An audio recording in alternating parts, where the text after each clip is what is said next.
Daniel never questioned the old apartment's quirks.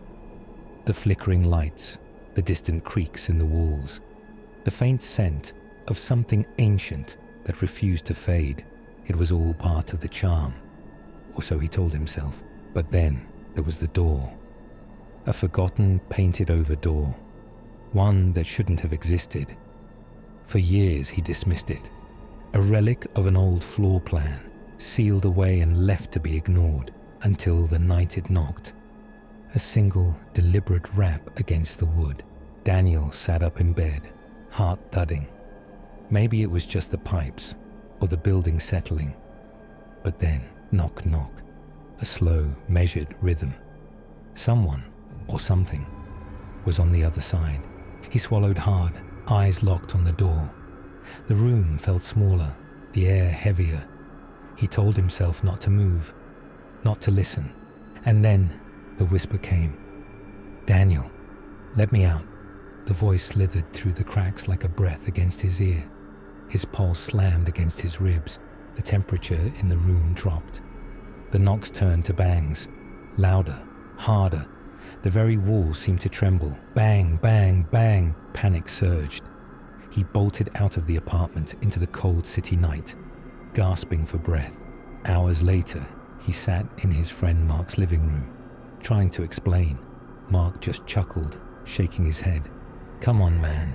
It's just an old door. Probably leads to some storage space. You need sleep." But when Daniel returned home, the door was ajar. Just a crack. The rusted handle, untouched for years, glistened as if someone had gripped it. A damp, rotten scent leaked from the gap. His stomach twisted. He shouldn't open it. He wouldn't, but something pulled him forward. An invisible thread coiling around his limbs, urging him to step closer, closer. He reached out. His fingers trembled as they brushed against the cold, chipped paint. The door swung open on its own. Darkness stretched beyond the threshold. A narrow staircase spiraled downward into black nothingness. His phone's flashlight barely pierced the void, its glow swallowed by the shadows. Every instinct screamed at him to run. Instead, he stepped inside. The wooden steps creaked beneath his weight. The air thickened, pressing against his lungs like invisible hands. A whisper curled around his ears, though he couldn't make out the words. The descent felt endless. The deeper he went, the more the temperature dropped. The walls seemed to pulse, as though the house itself were breathing. The shadows shifted, moving just beyond his line of sight. And then he saw it. A room, bare, windowless. And in the center, a chair with leather straps. His breath caught. The restraints were undone, hanging limply over the sides, waiting. And in that chair, a figure sat. Him, pale, still, eyes wide open, staring straight at him.